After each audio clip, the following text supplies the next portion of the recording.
नमस्कार, ground report देख रहे हैं आप। मैं हूं आपके साथ अतिया। रोजाना जिस तरीके से हम आपको ग्राउंड रिपोर्ट में जितनी भी अलग अलग डिस्ट्रिक्ट से जो खबरें सामने आती हैं वो आप तक पहुंचाने की पूरी कोशिश करते हैं। वहीं पर सबसे पहले बात करते हैं जम्मू से जिस तरीके से अगर हम बात करें ऑटो रिक्शा ड्राइवर और जो ई रिक्शा के ड्राइवर है उनके बीच में काफ़ी टाइम से विवाद होता हुआ नज़र आ रहा है। वहीं पर आज जो ई रिक्शा के ड्राइवर्स हैं वो जमा हुए, जहां पर उनका ये आरोप है कि ऑटो रिक्शा के ड्राइवर्स ने उन्हें काफ़ी मारा पीटा भी है और जिस तरीके से वो काम कर रहे हैं उन्हें ऑटो रिक्शा वाले काम करने नहीं दे रहे हैं। इसी पर उनका यही आरोप है कि जिन्होंने उन्हें जो है मारा पीटा है उन्हें सज़ा दी जाए। और जितने भी ई रिक्शा के ड्राइवर्स हैं वो आज जमा हुए हैं। क्या कुछ मामला सामने आया, इसी पे आप जो है ये खास रिपोर्ट देखें। के जैसे प्राइवेट पार्ट पे लगा है उनको कुछ ऐसा वैसा हो जाता, उनका पूरा परिवार खज्जल हो जाना था। ये अधिकार किसने दिया कि आप लोग किसी को मार सकते हो? बहुत मारा, मुझे इधर मारा, ये गले में, इधर मारा, प्राइवेट पार्ट पे मारा, अभी दवाई वगैरह करा के आया हूँ। तो ये पूरा ये सूजा हुआ है सर, पूरा ये जो है वो देखने को मिल रहा है। बात की बात है, डेमोक्रेसी है, हर कोई चेयरमैन भी जो जिसने जैसा करना है वो तो बात की बात है। एडमिनिस्ट्रेशन देखे कि किसने क्या बनना है क्या नहीं। जो ये विवाद था ये खत्म हो गया, लेकिन मारना गलत बात है और हम चाहते हैं कि इलेक्शन जल्द से जल्द हो और हमारा एक प्रेसिडेंट बन जाए जो हमारे मसले हल करे। बस, थैंक यू। तो तेजिंदर सिंह को फिर प्रेसिडेंट? सर हम किसी को नहीं मानते, हमारे गौरव भैया, हम उन्हीं को मानते हैं और किसी को नहीं मानते। कितनी मुश्किल आ रही है, लड़ाई झगड़ा हो रहा है फिर से? सर ये तो दिन ब दिन विवाद बढ़ता ही जा रहा है। देखिए आज भी लड़ाई हुई, परसों भी लड़ाई हुई थी, कभी टुकड़ानगर में होती है, कभी स्टेशन पे होती है। ये क्या करते हैं ऑटो वाले, कहते हैं जी हम जहाँ उनका स्टैंड है अगर हम वहाँ चाय पीने के लिए भी खड़े होंगे, कह रहे तो आप लोग खड़े क्यों?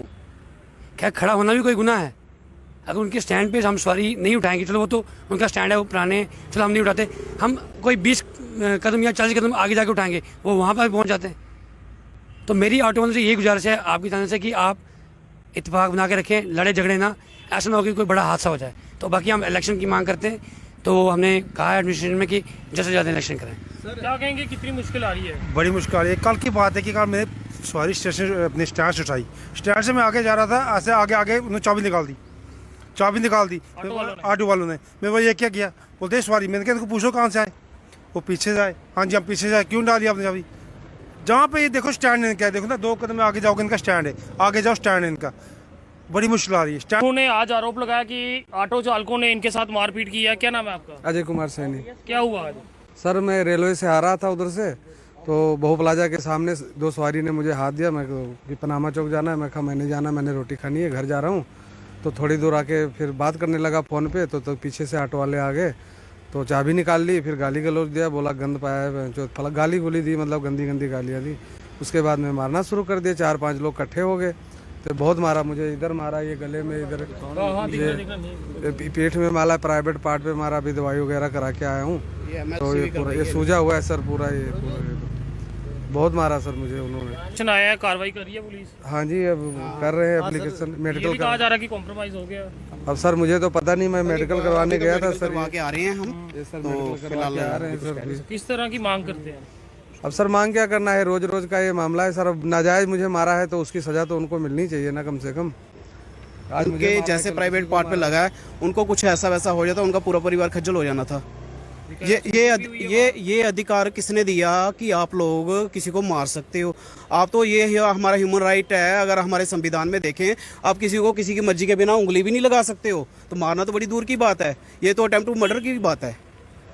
प्रशासन कहाँ सोया हुआ है? 3-4 ने मारा। अगर एक के साथ कोई बात हुई, बाकियों का फर्ज बनता था छुड़ाना। सिर्फ वहाँ पे एक सरदार जी थे, उनको हम अप्रिशिएट करते हैं, वो उनके स्टैंड के थे, उन्होंने इनको बचाया। अगर वो नहीं होते हो सकता है कि इसको ज़्यादा कोई इंटरनल चोट आ जाती कोई। आप देख रहे हैं जेके चैनल और मैं हूं मोहिंदर जीत सिंह। ई रिक्शा और काले ऑटो चालकों में विवाद जो है वो थमने का नाम नहीं ले रहा। आज फिर एक बार मारपीट जो है वो सामने आई और इस समय गांधीनगर पुलिस स्टेशन के बाहर मौजूद हैं। गौरव जी आज फिर यहाँ पे आए हैं, क्या कुछ मामला है, आखिरकार ये विवाद कब रुकेगा? देखिए मोहिंदर जी, हम खुद ये सोच रहे हैं इस मसले को हम जल्द से जल्द ख़त्म करें। हम भी इसी चीज़ के लिए दौड़ लगा रहे हैं और बार बार एडमिनिस्ट्रेशन का दरवाज़ा, सबके दरवाजे हम खड़का रहे हैं और मुझे लगता है कि जल्दी कुछ ना कुछ हल निकलेगा। आज बेसिकली क्या हुआ कि हमारे एक ई रिक्शा ड्राइवर को जो है काले ऑटो के चालक जो थे उन्होंने मिलके उसको मारा। उसके बाद उसको लगा, उसको ब्लीडिंग भी हुई है। फिर हमने कंसर्निंग थाना जो था गांधीनगर SHO साहब के पास हमने कंप्लेंट लाई और मैं SHO साहब का थैंक्स करूँगा कि उन्होंने इसको बहुत सीरियस लिया इस इशू को और जल्दी इनिशिएटिव लिया, जिसके तहत जो ई रिक्शा के जो लड़के को हमारे जिन्होंने मारा है, जिस स्टैंड पे ये इंसिडेंस हुआ उस स्टैंड के जो काले ऑटो के प्रधान हैं वो भी आए, उनके साथ भी टीम आई, तो उन्होंने भी एक तरफ से उन्होंने अपोलोजाइज किया कि हम माफ़ी चाहते हैं कि अगर इस तरीके का हुआ, और जिस बंदे ने ये किया है उसको हम अब जल्दी से आपके यहाँ पे एसएचओ साहब के सामने हम ले आएंगे, क्योंकि वो बंदा अभी शायद फ़ोन ऑफ करके कहीं आगे पीछे छुप गया है। लेकिन मैं इस चीज़ के लिए मैं शुक्रिया करूँगा काले ऑटो का जो प्रधान है, जिसने इस चीज़ को भी ये माना कि ठीक है हमारे बंदे ने गलत किया और ये ऐसा नहीं होना चाहिए। तो उन्होंने अभी टाइम मांगा है, हमने शाम तक उन्होंने कहा हम उस बंदे को लाते हैं, और एसएचओ साहब ने जो इनिशिएटिव लिया इसको बड़ी जल्दी एक्शन लिया और उन्होंने कहा कि आप वेट करो। अब हम वेट कर रहे हैं, ये बंदा आएगा शाम तक, तो उसके बाद से बात होगी कि आपने किस आधार पे हमारे जो चालक हैं, जो ई रिक्शा है, उनको आपने क्यों मारा और किस वजह से मारा। ऑटो और ई रिक्शा में विवाद देखने को मिलता है, फिर ये मारपीट हुई, आखिर ये कब तक मारपीट जो है वो चलती रहेगी? सर, जब तक हमारी आपस में काले ऑटो वालों के साथ और हमारी ई रिक्शा वालों के साथ आपस में अंडरस्टैंडिंग नहीं होगी, सब तक ये सर चलता रहेगा। और हमारी एक गुजारिश है एडमिनिस्ट्रेशन से कि वो सामने आए, कोई ऑफिशियल अपने स्टेटमेंट दे कि हमें करना क्या है। क्या कहेंगे? सर, मेरी पहले दिन से यही मांग है, जब तक हमारा कोई प्रेसिडेंट नहीं चुन के आता ये मसले डे बाय डे इंक्रीज़ होंगे, डिक्रीज़ नहीं होंगे। इसलिए हमें आज फिर से मैं आपके चैनल के माध्यम से यही इलेक्शन की मांग करता हूं कि अपनी डीसी मैडम के आगे रिक्वेस्ट है कि प्लीज़ मैम हमें इलेक्शन की डेट दी जाए, कि आने वाले टाइम में कि ये मसले जो हमारे लड़ाई हो रही है एडमिनिस्ट्रेशन इसमें बैठ के इसको सॉल्व किया जाए। ई रिक्शा चलाते हो जब ऑटो वाले मिलते हैं तो कितनी परेशानी आती है? सर ये है कि ठीक है, ये गलत बात है, मारना नहीं चाहिए। जो सवारी उठा रहे हैं स्टैंड से, चलो वो मना करना चाहिए कि यार आप यहाँ से सवारी नहीं उठाओ, हमने भी घर चलाना है। चलो एक होता है एक जगह रुके ना, स्टेशन में कितने स्टैंड है? 10 से, चलो हम मानते हैं 2 होने चाहिए। अगर उनके 2 नहीं उठाएंगे हम, हर जगह उनकी गाड़ी, बस स्टैंड में चल जाओ, 10 कदम में इनका स्टैंड है, 10 कदम में जाओ इनका स्टैंड है, सवारी उठा नहीं देते, हम कहाँ से उठाएं, हम कहाँ जाएँ? हमने भी आखिर ई रिक्शा लिया, पैसे करते लोन किस्त हमने भी देनी है, तो हम क्या करेंगे? बड़ी प्रॉब्लम है इस बात। क्या कहेंगे? सर, ये स्टैंड है तो ये एक ऑटो यहाँ लगा होता है, एक ऑटो वहाँ लगा होता है, ये स्टैंड बना के बैठ जाते हैं। अगर यहाँ से सवारी उठाएंगे, 20 से सवारी उठाएंगे, उठाने देंगे नहीं, ये कहेंगे हमारा स्टैंड है। ये कोई 10 मीटर दूर स्टैंड बना के बैठ गए। अब आखिर में क्या कहना चाहेंगे?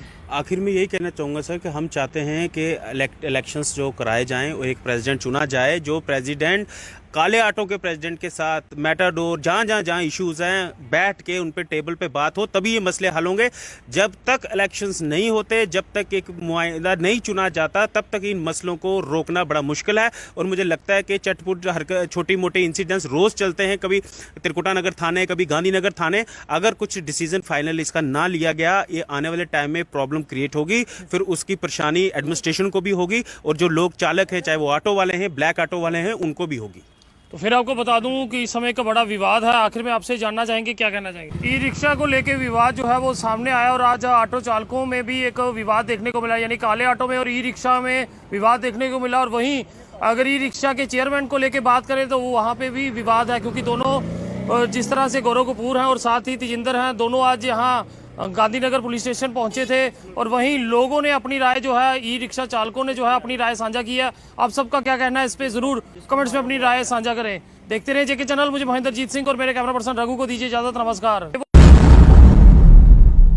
बढ़ जाएंगे अगली खबर की तरफ। बात करें कठुआ की। कठुआ से खबर निकल के सामने आ रही है, जहां पर पैरामिलिट्री की बात करें तो जितने भी सर्विसमैन हैं वहां के, वो आज भगत पार्क में इकट्ठा हुए हैं कठुआ में। और वहां पे उनकी यही मांग है कि उनकी पेंशन को बढ़ाया जाए। जिस तरीके से आर्मी फोर्सेस होती है, उनकी पेंशन होती है, उसके मुकाबले ही जितने भी पैरामिलिट्री सर्विसमैन हैं उनकी भी पेंशन को बढ़ाया जाए। आज की बात करें, आज जो है ऑल J&K पैरामिलिट्री एसोसिएशन की तरफ से जो है ये प्रोटेस्ट करते हुए वो लोग वहाँ पे भगत पार्क की बात करें वहाँ पर थे और वहाँ पे जमा हुए थे और वहाँ पर उनकी यही मांग थी कि उनकी पेंशन को बढ़ाया जाए। इसी पे आप जो है ये रिपोर्ट देखिए। ऑल J&K पैरामिलिट्री एसोसिएशन के कुछ साथी जो है आज भगत सिंह पार्क में मौजूद हैं अपनी कुछ मांगों को लेकर।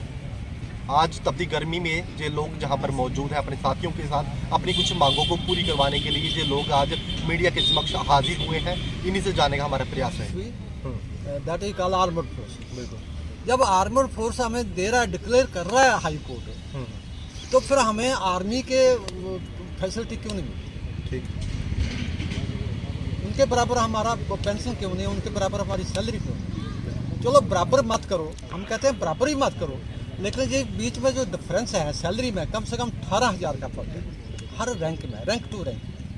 तो पेंशन में कम से कम 15,000 का, इतना फर्क है। इसको तो कम, इस डिस्टेंस को तो कम से कम करो, इतना फर्क होता है।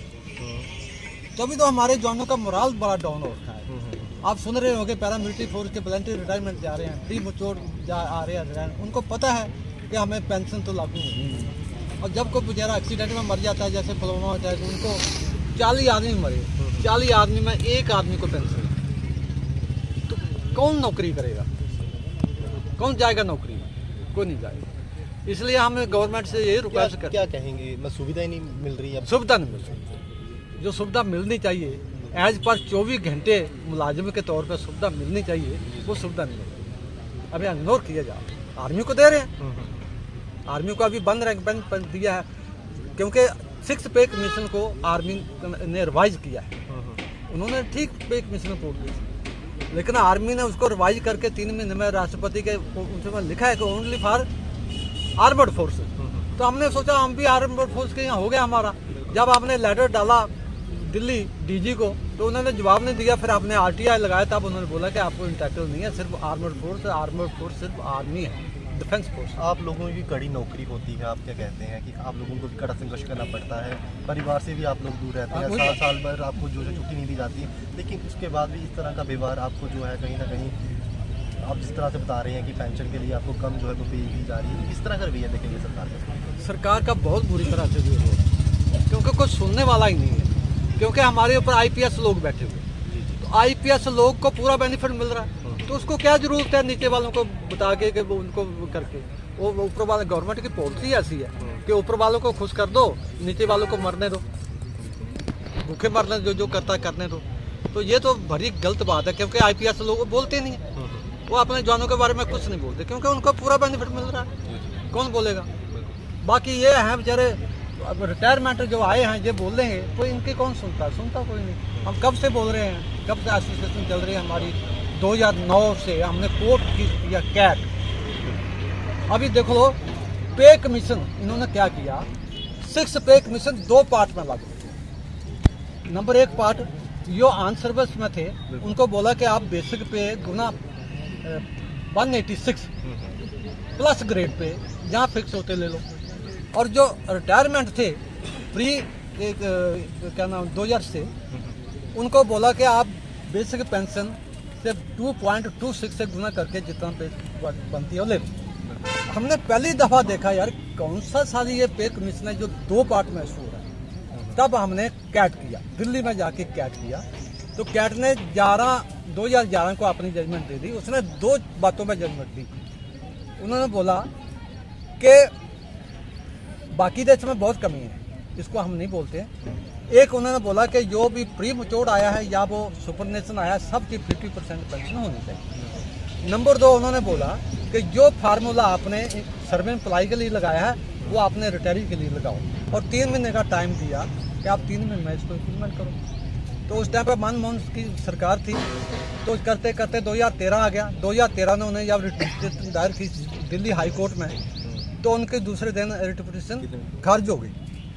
उन्होंने बोला कि भाई 3 महीने का टाइम दिया, आप पहले इम्प्लीमेंट करो। तब एक Tripti P Ghosh civil pension cell की डायरेक्टर थी, उसने एक ऑर्डर निकाला उन्होंने, लेकिन उस समय दुनिया को काफ़ी फ़ायदा हुआ। लेकिन अभी तक हमारे वो हवालदार हैं, उनको वो बेनिफिट नहीं मिला, 6 पे नहीं मिला, क्योंकि हवालदार की जो ग्रेड पे है वो 2400 है, लेकिन अभी उनको 2000 ही मिल रही है। और कंस्टेबल की ग्रेड पे 2000 है, लेकिन उनकी 1800 मिल रही है। हवालदार तक नहीं हुआ, बाकी इंस्पेक्टर का हो गया, अब उनका हो गया, लेकिन हवालदार का अब तक नहीं हुआ। अब ये इतने सुस्त काम है गवर्नमेंट का। तो बिल्कुल हमारे साथ कुछ साथी थे पैरामिलिट्री एक्स सर्विसमैन, और अपनी कुछ मांगों को लेकर बेचारे जो है सड़कों पर हैं। आज भगत पार्क में आज ग्रुप में ये लोग बैठे हुए हैं, कुछ मांग है हम लोगों की। इस तरह से उन्होंने आपको बताया है कि पे कमीशन को लेकर इन्होंने साफ तौर पर बात की कि डबल जो स्टैंडर्ड जो है कहीं ना कहीं सरकार का हमेशा से रहा है, और साफ तौर पर इन लोगों का यही कहना है कि इन लोगों को भी जो है इनकी मांगे जो है समय रहते जो है पूरी कर देनी चाहिए। बढ़ जाएंगे अगली खबर की तरफ। सांबा जिला से खबर सामने आ रही है, जहां पर सांबा जिले की बात की जाए, वहां की पुलिस जो है लगातार एक्शन मूड में नजर आ रही है। जहां पर क्राइम की बात की जाए या फिर ड्रग्स की बात की जाए, उस हवाले से वहां की पुलिस जो है लगातार कार्रवाई कर रही है और पुलिस को काफ़ी कामयाबी मिली है। और वहीं पर एक खबर सामने आ रही है जहाँ पर सांबा की पुलिस ने 2 शख्स को गिरफ्तार किया है, जो कि बताया जा रहा था कि उनके पास से जो इलीगल शराब थी वो मिली, और उसके अलावा भी बताया जा रहा है कि वो इलीगल तरीके से शराब जो है वो बनाते थे, और पुलिस ने जितनी भी शराब की बॉटल्स थी उन्हें सीज किया है। वहीं पर आपको सीधा सांबा ले चलते हैं और वहां पर आप ये खास रिपोर्ट देखिए। खबर जिला सांबा से एक बार फिर से क्राइम के हवाले से सामने आ रही है। आपको बताते चले कि जिस तरह से जिला पुलिस सांबा लगातार क्राइम को खत्म करने की पुरजोर कोशिश कर रही है, जिसमें पशु तस्करों को, नशा तस्करों को रडार पर लेकर गिरफ्तार किया जा रहा है। इसी के साथ साथ जो चोर लगातार पुलिस अभी गिरफ्तार करने में जुटी हुई है, लेकिन अगर इलीगल एक्टिविटीज करने वाले शरारती तत्वों की बात करें तो पुलिस उनको तक पहुंचकर इनको भी रडार पर लेकर गिरफ्तार कर रही है। और जिला सांबा से खबर सामने आ रही है कि जिला पुलिस सांबा ने 2 लोगों को गिरफ्तार किया है अवैध शराब बेचने के जुर्म में और अवैध शराब बनाने के जुर्म में। आपको बता दें कि एक मामला रामगढ़ इलाके का है और एक मामला सोम ब्लॉक का है।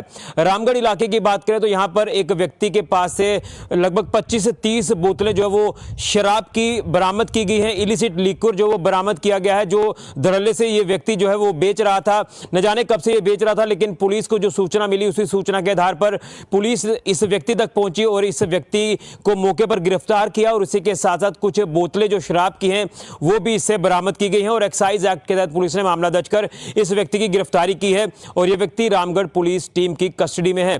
दूसरे मामले को लेकर बात करें तो यह सुंब ब्लॉक का मामला है। यहां पर एक व्यक्ति देसी शराब बनाता था और देसी शराब बनाकर जो वो बेचता था। पुलिस को जो सूचना मिली, पुलिस ने उसी सूचना के आधार पर इस व्यक्ति को मौके पर गिरफ्तार किया। पुलिस ने मौके पर रेड किया।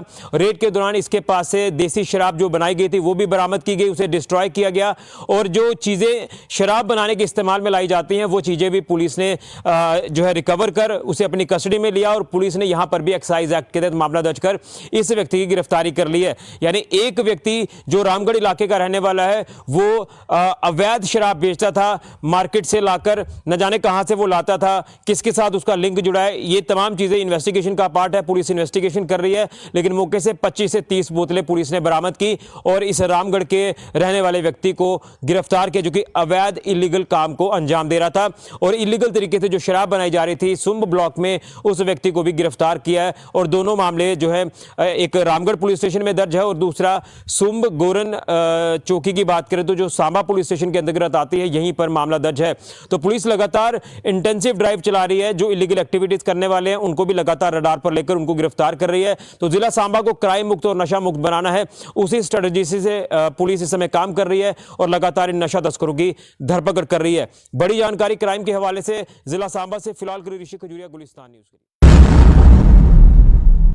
बढ़ जाएंगे अगली खबर की तरफ। जिस तरीके से एनआईए की बात की जाए, जम्मू कश्मीर में अलग अलग जगहों पर एनआईए की टीम जो है वो पहुंचती है और वहां पर काफ़ी प्रॉपर्टीज़ को सीज भी किया जाता है। आज भी खबर सामने आ रही है जहां पर एनआईए की टीम की बात करें वो पुलवामा पहुंची है और वहां पर लगातार कार्रवाई जो है वो कर रही है। और अगर हम पुलवामा की बात करें तो वहाँ पर 6 ऐसी दुकानें हैं जिन दुकानों को जो है सीज किया है। क्या कुछ जानकारी निकल के सामने आ रही है, इसी पर आप ये रिपोर्ट देखें।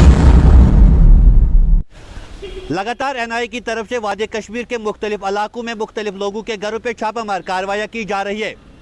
इस वक्त की बड़ी खबर आपको बताने जा रहे हैं जनूबी जिला पुलवामा के लतपोरा इलाके से। आपको बताना चाहेंगे एनआईए की जानिब से लगातार कार्रवाई की जा रही है उन अफरादों के हवाले से जो मिलिटेंट सरगर्मी में शामिल है, या हम बात करें सेपरेटिस्ट्स की। इस वक्त की जो बड़ी खबर है जनूबी जिला पुलवामा के लतपोरा इलाके से आ रही है, जहाँ पे आज सुबह सवेरे एनआईए ने छापामार कार्रवाई की है और कार्रवाई के दौरान यूएपीए के तहत 6 दुकानों को जब्त किया गया है। मुकम्मल खबर आप तक पहुंचाने की कोशिश करेंगे। जनूबी कश्मीर के जिला पुलवामा के लतपोरा इलाके में आज यूएपीए के तहत 6 दुकानों को जो है जब्त किया गया है।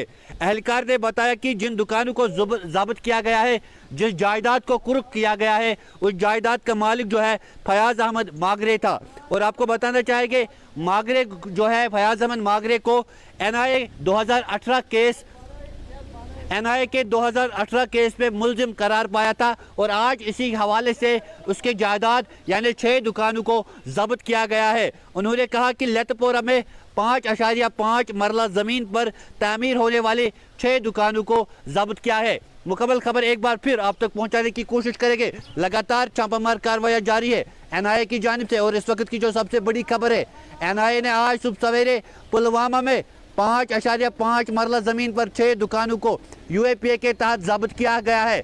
जिस जायदाद का जो मालिक, उसका नाम जो है फयाज अहमद मागरे बताया जा रहा है। और लगातार हम देख रहे हैं वादी कश्मीर में NIA की बात करें, SI की बात करें, SIU की बात करें या बाकी मुख्तलिफ एजेंसीज की बात करें, लगातार छापामार कार्रवाई की जा रही है। सियासतदानों की अगर बात करें, भाजपा के सियासतदान कह रहे हैं कि वादी कश्मीर में अमन अमान कायम करने के लिए ऐसा ज़रूरी है कि ये इकदाम जारी रहेंगे। आप देखते रहे JK न्यूज़ पॉइंट। मुझे दीजिए इजाज़त, अल्लाह निगहबान। तो ये थी आज दिन भर की कुछ खास और अहम खबरें जिनके साथ हमने आपको रूबरू करवाया। अभी के अपडेट के लिए इतना ही। अभी के लिए मुझे दीजिए इजाज़त। नमस्कार।